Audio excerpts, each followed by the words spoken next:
In this video, I want to talk about smear campaigns, why the emotional abuser does it, and what it means to you. Welcome to my channel. My name is Elizabeth Goddard from Revive Your Soul. On this channel, I talk about healing from the trauma, the untangling from those invisible chains that hold you in that relationship, not allowing you to move on. I want you to think of the emotional abuser like bindweed. They take hold of you and gradually and very slowly they squeeze the life out of you. If you're new to this channel, please like and subscribe, and if you hit the little notification bell, you'll be notified each time I upload a new video. If you're returning, hello, welcome back, and thank you. If you think about bindweed, the plant itself, it's like an ivy. It gradually takes hold of the plants around it and it strangles them. On the outside, the plant has got these big white flowers like trumpets that can look quite pretty, just like your abuser that seems so perfect and harmless. Everyone seems to like them and they make you so happy. But this particular plant has a really complex root system which makes it so hard to remove. The definition of a smear campaign is to discredit a public figure. Now take out the words public figure and replace it with your name. You might have begun to discover that this relationship was a game. They played with you and they played with your emotions. Initially they thought that you would complete them.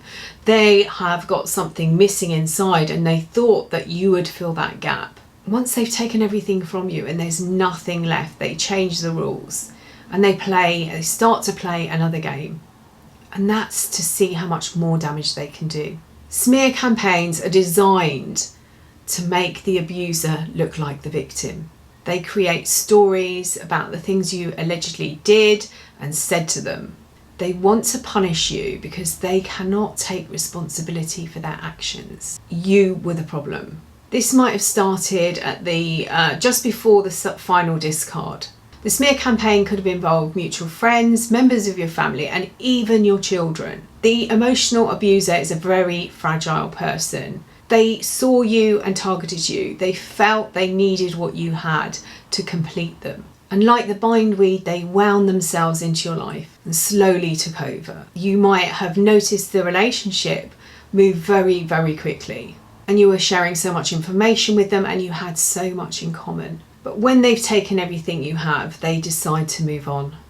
They wound their way into your life and very gradually with their tendrils or with their vines, they strangled you. And you had nothing left to give them, so they move on to somebody else. But they can't risk anyone finding out who they really are, and they can't risk that you aren't going to say anything.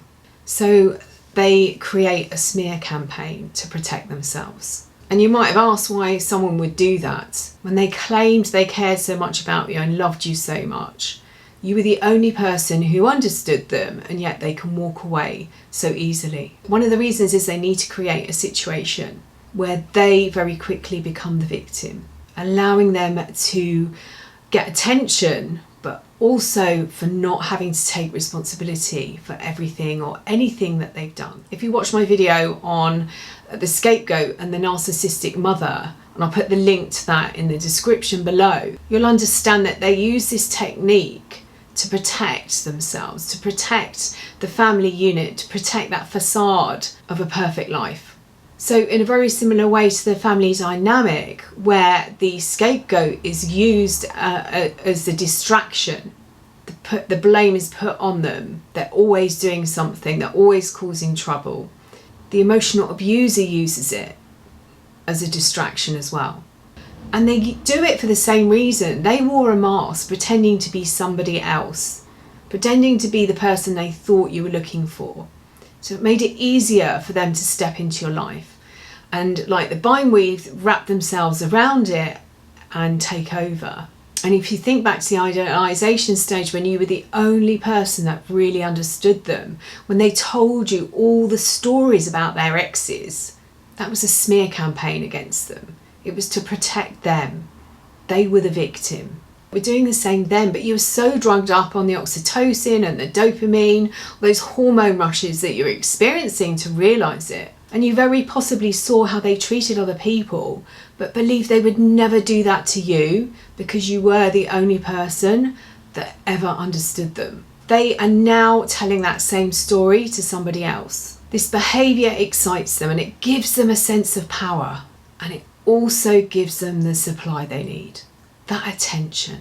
And as you're experiencing that emotional pain, trying to understand what happened, they take it one step further and they tell everybody within that smear campaign what you did to them, how you treated them.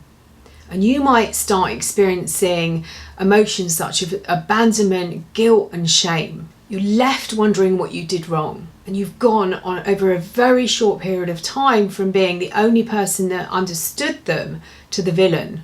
You had nothing left to give them. Your attention was waning. And as you were distracted, the weed took over and strangled you. You may have run out of money, unable to support them. They very possibly started this campaign early before they actually left you, telling people stories, dropping little hints. So when they did walk away, their friends were there. They weren't shocked. They understood what was going on, and they were there to rush in and pick them up. It might have been the other way around. You actually left them, but they will soon create stories about you. And this includes to your children. Once they know they're about to move on, they can't risk you unmasking them. Once you realise what's been going on, and that is what you might want to do, to tell everybody what they're really like. But do you remember the crazy ex that you heard about? They're telling that story now about you. So if you now reach out to people, they're not going to believe you because that smear campaign is in place.